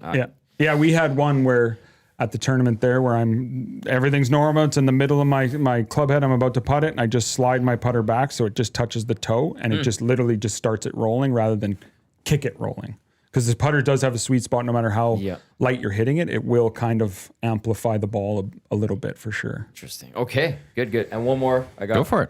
It's from Bones, who has 2 questions. Who does Goat Track ship through? There's a few companies that are very poor with rural addresses. And then how do you pick your suppliers? What do you look for in a company? It's from Bones. We ship through primarily Canada Post. Unless we know that there's like strikes and stuff going on, then we'll filter over to UPS more often than anything. As far as factories and suppliers that we deal with, samples, tons and tons of got to touch it, trial, feel, touch it, 110. And no matter what, you can touch the sample and it can still show up a little bit different. These floral sweaters we did our first year doing them, we did like a green and maroon, and the green in the sample came. Awesome, looks good. Yeah, add to cart, send all 100 that we ordered. Green came in a completely different color green. Still was perfectly fine. It was a good green, but it was completely different than the sample we had approved. So, you know, when you buy a piece of clothing, you're like, how did these pants not fit? It says they're a 34. How can you get that wrong? Like, we see it every day now. Yeah. Not every day, but like something will come and it's like, why isn't that's supposed to be there? Or that's not, what were they thinking when they did that? So good old QC, right? Yeah, samples are a must. Continually looking for the same person that does the same thing, just because we know we can get a shirt, but if we do see some alteration and changes in that, we are one of the first to then try and find what we were originally looking for. A lot of those people like Garrett say, oh, this great shirt. Well, that's not actually what matches up. So not being able to afraid to say no thank you. And it's cost us for sure to say no thank you to some of the pieces that we've had come in that just weren't up to snuff. Some of the things that haven't even seen the light of day of ideas that are sitting in a box of a couple hundred. So we unfortunately we'll have a sale one day, but just working with trusted people, getting samples. Canada Post has been great to answer that question. Otherwise, we try and find the cheapest shipping options possible, because that is one of the things that is a hindrance within then. Yeah. Now a lot of people have more expensive prices and they offer $5 shipping, where unfortunately our shipping is $25 and it literally costs me $18, $19 sometimes just to ship it down the street across the road, never mind heading down to Calgary and places. So we're kind of bad business people, because sometimes we just eat the shipping when it costs us too much instead of raising the roof, because then it just becomes undigestible. Where we've sold stuff to Boca Raton, Florida, Japan, all over California, some places in Europe. And it's just cool. Like, when you get that, you see what that shipping bill is. It's just like, we charged them $25, or, well, they went over, so they were actually free shipping, and this goes all the way to Japan now. So, okay. We're going to eat some of this, but he's flexing. But I mean, to be able to sell stuff to people in Japan and everywhere else is so cool. That's just neat. This tiny little brand from Edmonton of 2 golf pros, and it's literally just still 2 of us that have doing everything from inventory to design to everything else. Do you guys just go on the website like Canada Post and stuff to look at pricing?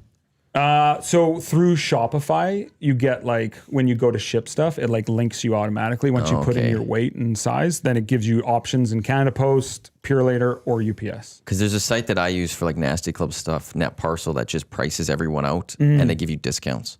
Major discounts. We should talk. He's very good. We should have somebody sent me this one because it was during the Canada Post strike. I remember that. And I was like, I don't even know how to ship, because I did everything before through Canada Post. And this guy sent me this Net Parcel, so I looked it up, and he was like, even like they have Canada Post, they have all that, and be like, It's regular, like $20 from Canada Post, but it's 14. Okay. And it's a free site to sign up to. Okay. So just throwing that out there. Very simple to use. I have sent a lot of stuff through this site. Let's check it out. And I've sent to US and they like savings and stuff still down there too, and they just map it all out. Now it's going to come down to time savings or cost savings because Shopify is so easy. Clicking 2 buttons and you're going, and you print the label and everything, stick it on the box, drop it off. It's basically almost the exact same. Perfect. You enter in the people's address. Yeah. You enter in the size, the weight, when you want to drop it off. It goes. It gives you your options. Select you your say option. buy, and then you print the label. Maddie just Put it saved on. us a bunch of money. I like how we're finding solutions So- in real time here. This has been a great hangout. I gotta say, this has been very good for Like when everyone. I was found, I was like, "This is incredible." And You it's guys are always getting my putting go-to. lessons. We're getting business Yes. lessons. This has been amazing. Bones, thank you. What a Bones, great you're the man, calling Bones. questions. Do you have Well, one? Kevin Bondel Yeah. has a question Yeah. because he says everyone talks about clubs, but how much difference do balls make? If you took a noodle versus a Pro V, it would make a huge difference. I think if you used anybody's good golf ball, you're going to be perfectly fine. How many people need the best golf ball? The best. Like How a many Pro people V, need to go get a Pro V or a TP5, or are they better served to actually go down a little bit because they don't know how to spin the ball as much like the If you pros can't, do? if you can't compress the ball properly, it's not spinning properly, and you're just spending $90 on 12 balls for no reason. To be completely like blunt and honest, we sell more Callaway soft feel ball or the True Feel or sorry, they change the names of these things every week. But it's like a softer, it's like a Titleist NXT or it's just like a drop down, or the Tour Response, I think is the TaylorMade's version, or it was at one Chrome point. Soft is where Chrome Soft is their better one. that's their top. Yeah. Right. Okay. Now it's Chrome Gold. This makes me sound terrible too because I don't even know, because we don't sell that ball. I just use it in my bag. So yes, ball, I would say if you're a better player, ball obviously can make a difference. If you're using something that feels like a hard rock, and if you try to, scuff it with your thumb and it feels really hard, you can't expect anything from that golf ball as far as stopping on the green or spinning. But you don't need to get a Pro V to get those advantages. You don't have to go to the top ball. You can go to a little bit of a lesser ball. Anything that says soft in it or is going to have a lower compression rate is probably better for a person who doesn't swing as fast, because it will spin the way a tour ball spins for a better player or somebody who just hits it harder, I guess. Guys, I just got to interrupt here real quick. I feel like I have to blow my nose. I've never been on the Hangout. Oh, Am no, I able it's to get yeah, up dude. and blow my I nose? always and I'll be forget right that. back. I and, have- like, just use the washroom real quick. Napkin, we have tissues. in the- So the in thing is that the show, restroom. you can get up and leave whenever get you up. like. I had no idea. mentioned I had no this. idea. So Thank you so much. Feel free to somebody No, will this help is the beauty find of the Kleenex. We used to have a Hangout. Kleenex box in here. Yeah. There's a few. Go up grab it. there. Go grab it. I respect that. I was like, how's he still sitting here and he hasn't peed in a while? This is going to Well, be... gutsiest performance of the year. I think Belzy was nominated. He put in a shift the night before, and I think then he got didn't- 7 words in on the entire show. Just one sat time. there, just... He didn't have much He to was say. just like that. Like, At one point, I actually texted him, just like, "Hey, you can go. Like, if you need to go to the bathroom to relieve yourself, feel free." He certainly did. There's been a lot of really good questions or comments. This text says, "My buddy got me started making my putts on the scorecard with my score, and it helps when you look back at your round to see where you pooped the bed." Yeah, track 2 putt, 3 putt, 1 putt. Track that on your own line for sure. Good idea. Also track if you're hitting fairways. If you're literally trying to get better, like track your if you hit the fairways. fairway and which way you missed it. But what Oh, if I I want to missed be to the right. Phil and I just want to be a great scrambler? Then just mark if you get up and down. Right. I just want to be go the Phil route and just yeah. have some fun with this. Go the wildest possible ways to getting pars. It's and a fun birdies. way to play golf, and I think unless you're trying to get on TV, you should just be playing golf to have fun. So Mickelson's fun because it had a lot of funky spots where you could go past the hole, ride the ridge, and come back. And Cody got to do it on a few holes. Oh, yeah. Where, we were out of the money, so he was kind of like, "Well, let's have some fun with this." I was like, "That ridge you can definitely ride it." So he hit it beyond the hole, come on back to 4 feet, and the guys in our group, "Oh, did you mean to do that?" He's like, "Yes, man. I'm not that bad." I know we're having the best round today, but we can still golf. Our first round, we had an eagle and 4 birdies and still shot 1 over par. Damn. Yeah, so 2 double bogeys. One of them was in a scramble. So just, everyone's human. Pros hit terrible shots. I topped one. Cody topped one. Like, we all hit bad. It's why it's like you watch golf tournaments and stuff. It's like it's over 4 rounds. They're not all the exact same number. When you look at the 4 rounds of a golfer, there's some will have just that one off day or whatever it is. It's hard to just go and be consistent. And that's why Scotty Scheffler's just a beast right now. It's just like he's the one golfer right now in the world that can just be consistent week in and week out, round after round. But that's rare. Really haven't seen this level. This kind of stretch, Since Tiger, probably. It's like but now Tiger did that for a really long time. So Scheffler's got a long way to go to catch up to Tiger. He'll have a few years straight of doing what he's doing right now. Yeah. But even what he's done, like Jack may have done it back in the day, but like Rory would go on he'd win 3 of 5 or something like that. It was unheard of. And, Scotty's winning 5 a year without playing in most of the events. And it's done it over 2 years or couldn't whatever. care less. And I appreciate Scotty with the. The chairs also do that. I thought you just broke the chair. Oh No, my they gosh, make that noise. you should feel my heart right now. Oh my gosh. Oh my god. Welcome back. This is rough. Welcome back, Cody. This is a rough couple minutes right now for Cody. Oh my goodness. To be completely honest, I didn't even blow my nose. I've been holding a pee since I first got it. I was so nervous to sit down with you guys. Well, no Your cameras. face. Anyway, As soon as you sat down and that noise came. Yeah, they make a weird noise. crazy. That's crazy. That's amazing. Quickly, I need to just, we have some Elks tickets we need to give away. Oh, yeah. So Play Alberta over under. Download the app today. Visit them, playalberta.ca. Play Alberta. Improved odds for all major North American leagues this year, including the NFL. Download the app today. EST Sports, YEG 50. Deposit 50. Get a free $50 sports bet. My lock shot parlay yesterday hit, which was plus 3 something. Ding, ding. It was a very nice one. I guess I got to do that one. Yeah. Plus 383. Cowboys plus 9. Barkley under 97 rushing yards. Williams 35 plus rushing yards. That one did hit yesterday. A whole bunch of specials at EST Sports. But the Elks, I'm going to make this one very simple. The Edmonton Elks for tomorrow against the Stampeders. They are -7 is the Stamps. The Elks are +7 as they'll host the Stamps tomorrow. Over under set at 50. I'll just leave it on that 51. Over under 50 points tomorrow scored. Actually, I'm going to keep this just to the Elks. Over under 20 points scored by the Edmonton Elks. Text us 780-218-9999. Over under. And you'll go into a draw 4-pack of tickets to give away to Elks Stamps tomorrow. 780-218-9999. Over under 20 points scored by the Elks tomorrow. I'm just going to pick if you just get into the draw, you're in it. There's no winner, right or wrong. You're just in the draw for this. But your thoughts on what the Elks are going to do? Does anyone have any thoughts on the Elks? Over. I always bet for fun. That's the thing. Under stink a little bit. Yeah, under stink. Under stink. Unless you're golfing. Yeah, But we're going over. that's right. Just like us when we golf. Way over. They're going to score a touchdown tomorrow? I hope so. I hope Yeah. so. Yeah. A touchdown would be nice. Yeah. You guys follow the CFL much? Or I try to as much as I can. The problem is the CFL is right in the heart of golf that makes season. sense. So like if the CFL schedule was more NFL, it'd be easier. But like try makes a to lot try of to go to sense. one Elks game a year if you can. End up now it's like seems like more Riverhawks games we end up going to. For some reason it can hold my daughter's attention better than a football game. Maybe it's because we're a little bit closer to the action, but I mean I enjoy going to Elks games for sure. Just don't get the time as Yeah. That's a fair point. golf you ready losers. for tomorrow? I'm ready for tomorrow. Temp We're- shot back up for tomorrow again when you're on the sideline. Right now forecast is 27 degrees. I'll survive. I'll be fine. Do you get to wear a polo or Has to be anything? over 30. It has to be 30 degrees and it has to get approval from like the tippy top. Like I got it once this year. It was glorious. Fingers crossed for humidity. I don't want humidity. That's so crazy. But then you could ask for the polo. Oh, that's right. Like if yeah. it's 27 but it feels like 31, you'd be like, hey, it feels like 31. Feels like counts. Denied. Yeah. Yeah. Then you're Yeah. We have rules in our events too at the PGA that over a certain temperature you can wear shorts Oh, yeah? in our It's a events. game Yeah. changer. Yeah. It really is. We were over the temperature this weekend, but Cody and I both wore pants. Play better in pants. We played horrible. Imagine if we wore shorts. They shot 100 in a scramble.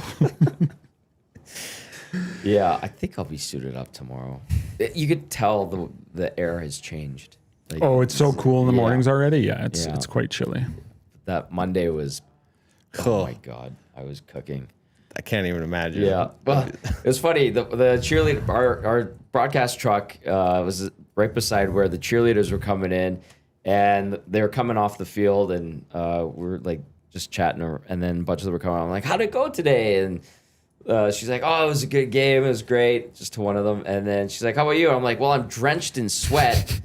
You didn't have to wear a suit at least." She's like, "Yeah, but I wore chaps." I was like, "Good point. Good point." That's my biggest pet peeve when you go to a hot wedding in the summer and all the wives and girlfriends are complaining how hot it is while you're wearing a suit. Yeah.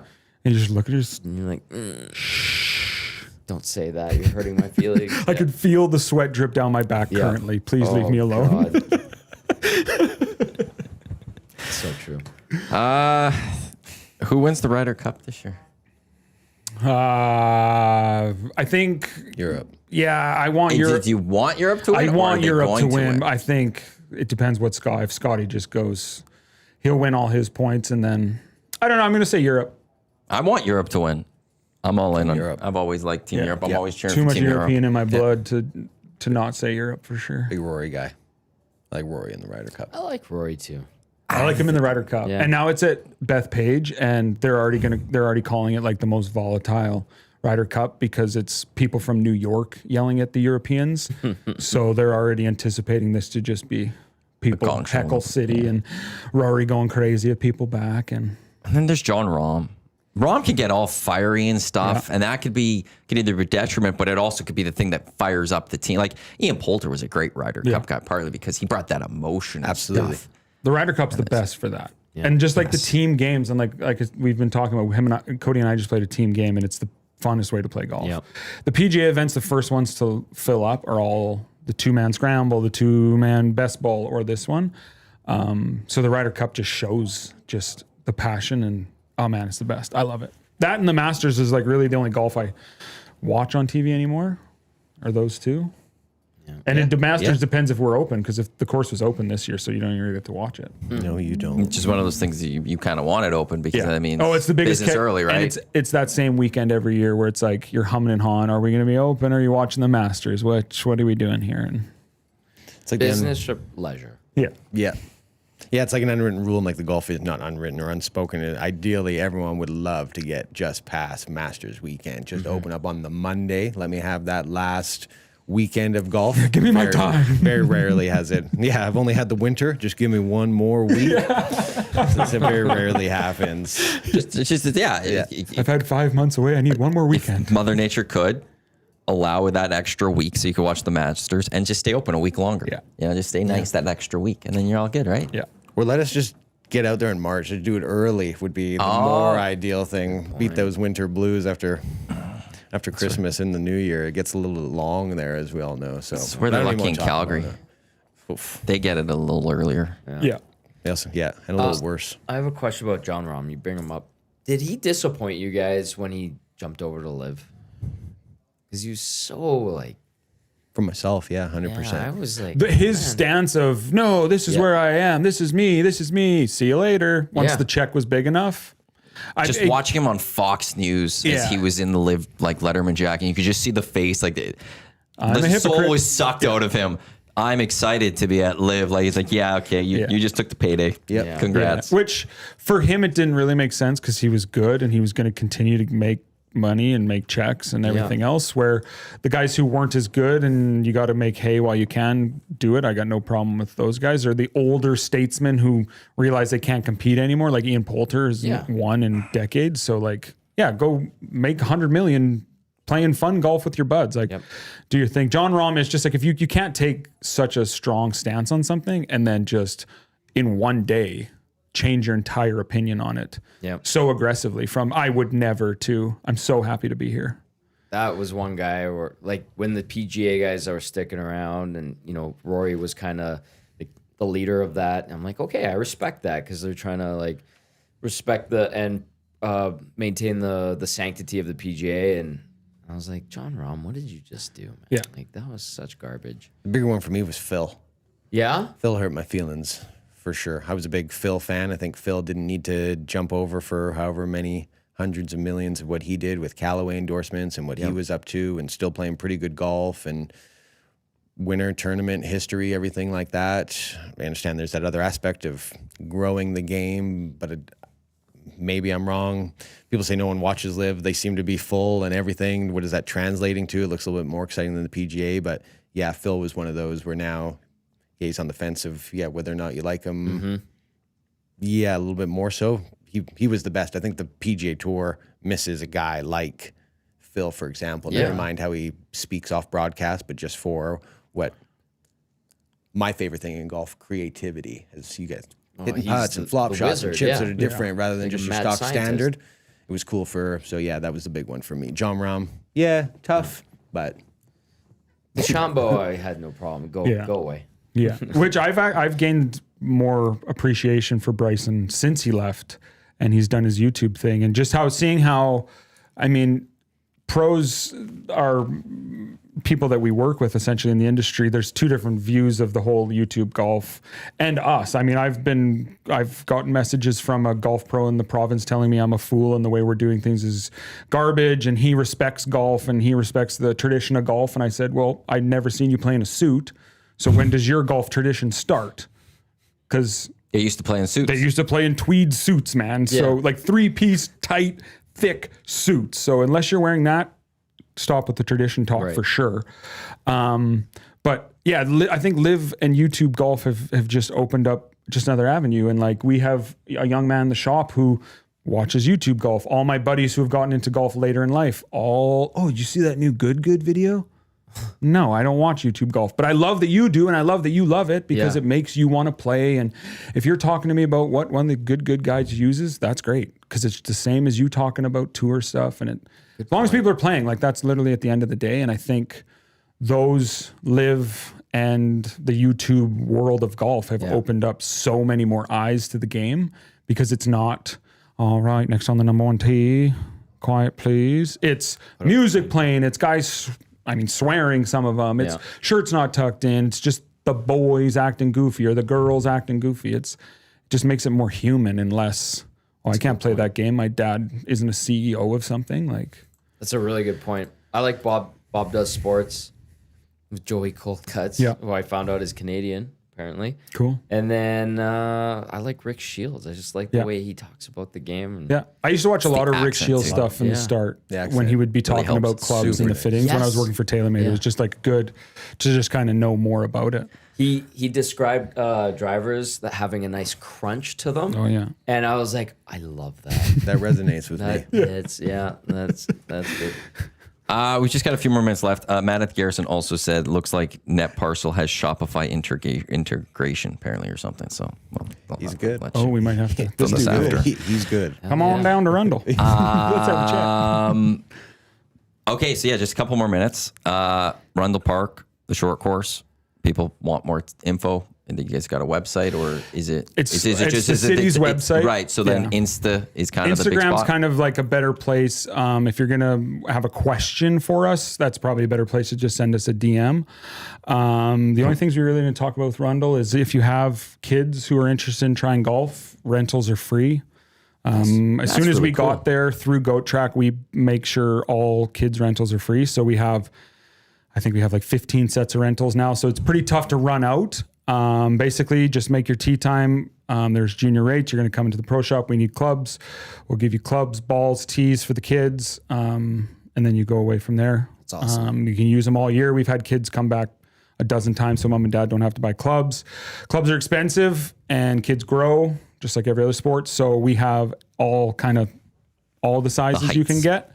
Our smallest one, they pretty much make them for 4-year-olds. My 3-year-old is too small to use them. So from 4-year-old up to 18, or 17, I guess, 18's an adult, your rentals would be free. So book your time, come on down and have some fun. And 10 minutes per hole. And what was that rate again for $12 or whatever?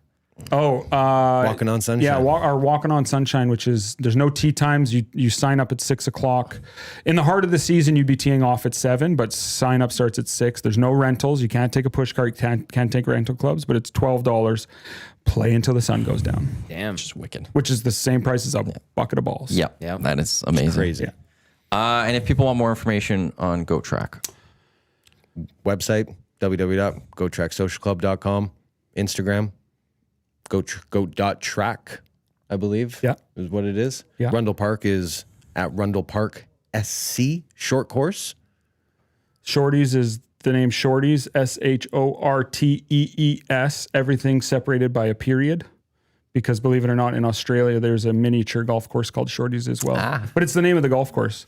And we sell a brand out of our shop called Birds of Condor. We're the only people in Canada that sell it. Cool. And it's like a lifestyle brand like ours. And they are friends with the people from the Shorties brand in Australia. So we told them our name. Oh, that's awesome, Mike. That's great. That's the best. And now we're all like linked up and friends on it. And we got Shorties North and Shorties way south. So Cool. Just pure comedy in the way it worked out. But Yeah. Rundle's the best. If you want a power cart, please phone and reserve it. Otherwise, if you're just walking, if you're good to walk, it's like maybe 2.5 kilometers for all 18 holes. There's not a hill on the course. It is so walkable and so much more fun to walk and talk with your friends when you golf than it is to ride the cart, especially there because you ride it for like quite literally 13 seconds and then you're at the green. Yes. So let's 1 foot in front of the other, folks. We can do it.